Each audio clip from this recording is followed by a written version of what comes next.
2023년부터 달라지는 부동산 제도에 대해서 총 7가지로 간추려 살펴보도록 하겠습니다. 첫 번째는 공인중개사 손해배상 보장 한도 상량 조정입니다.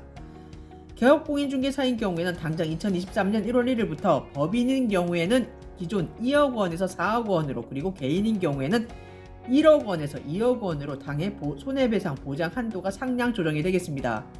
법인인 경우 분사무소를 둘 경우에는 각 분사무소마다 2억 원 이상을 추가로 설정하셔야 됩니다. 두 번째는요, 보유 중인 해외 부동산 자료 미제출 시 과태료를 부과하는데, 현행 거주자라든가 내국법인이 해외 부동산을 취득을 하거나 그 부동산의 처분가액이 2억 원 이상인 경우에는 해외 부동산의 취득, 투자, 운용 형태, 그리고 처분 내역에 대해서 자료 제출 의무를 부과하고 있고, 만일 이러한 자료를 미제출할 경우에는 당해 미제출 시 가액의 10%를 1억 원을 한도로 해서 과태료를 부과하고 있는데, 여기다가 해외 부동산의 보유 내역도 추가로 신고를 하라라고 하고 있습니다. 만일 이러한 보유 현황에 대해서도 추가로 신고하지 않았을 때에는 1억 원 한도 내에서 역시 취득가액의 10%를 과태료로 부과하겠다라고 하는 방침입니다. 세 번째는 재건축 안전진단 제도가 개선이 됩니다.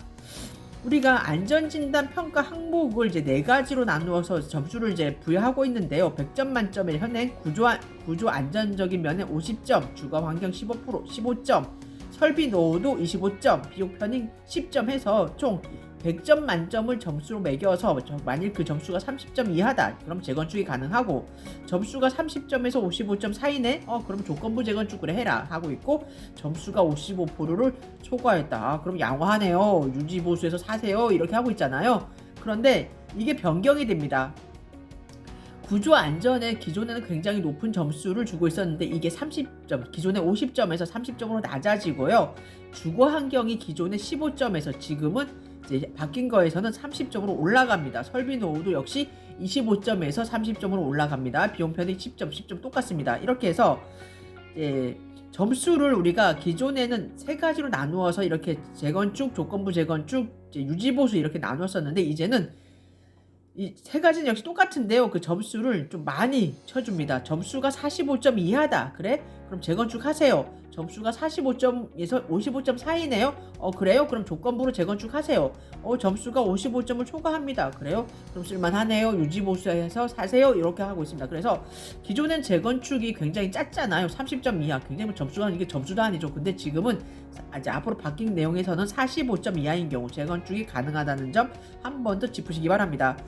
그리고 조건부 재건축 단지에 이제 의무적으로 시행했던 공공기관 적정성 검토, 즉 2차 안전진단을 지자체 요청이 있는 경우에만 예외적으로 시행을 하겠다라고 하고 있는 것입니다. 즉 점수가 45점에서 55점에 나와가지고 조건부로 재건축하는 경우 이 사항에 변동이 있습니다.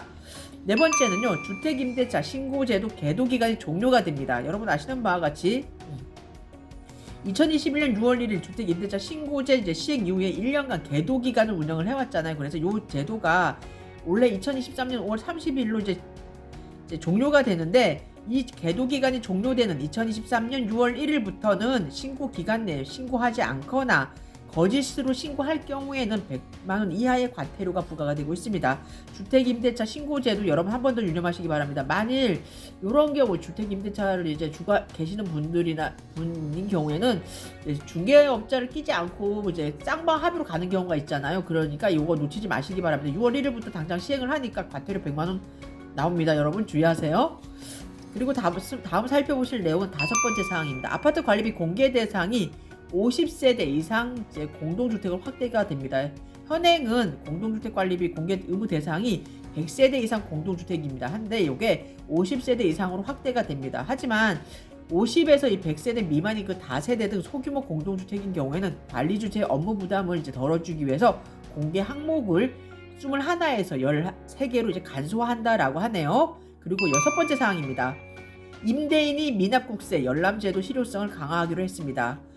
주택임대차 계약일로부터 임대차 개시일까지 기간 중에 임대인의 동의 없이도 임차인은 임대인의 그 미납조세를 열람이 가능한데요. 부동산 소재지 관할 세무서장이나 지자체장에게 기존에는 열람 신청이 가능했지만, 앞으로는 전국 세무서 어디서든지 간에 그 국세에 관한 임대인의 미납 국세에 대해서 열람이 가능합니다. 자, 그 다음 마지막 살펴보실 내용은요. 임차 보증금 경공매 시 당해세보다 우선 변제된다는 내용입니다. 전세로 사시는 도중에 집이 만약 이제 불가피하게 경공매로 이제 넘어가는 경우가 있잖아요. 이럴 때 이제 먼저 당해세가 먼저 변제되고 이제 남는 금액에 한해서 이제 배당이 되었잖아요. 근데 앞으로는 이런 국세 우선 변제 원칙의 예외가 적용이 된다라고 합니다. 세입자의 확정일자 이후에 법정기일이 도래하는 그 세금인 경우에는 세입자의 임대보증금, 즉 임차보증금을 먼저 변제토록 한다는 내용입니다. 자, 이러한 조항은요, 임차보증금과 당해세 관계에서만 적용이 되고 저당권이라든가 그 외의 다른 권리에는 영향을 미치지 않는다라고 하고 있고, 이 제도는 4월 1일부터 경공매되는 사항 등에 대해서 적용이 되니까 여러분 유념하시기 바랍니다. 이상 자담 세무회계에서 송혜경 세무사였습니다.